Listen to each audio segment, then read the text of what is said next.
ఏమే ఉన్నావా?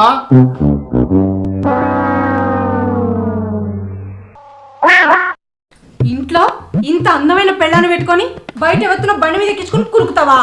ఇన్నొద్దులు నీకు భయపడుతుంటే ఇసొంటి పనులు చేస్తావా?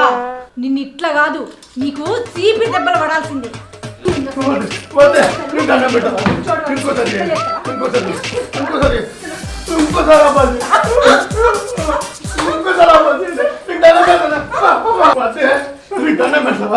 ఇంకోసారి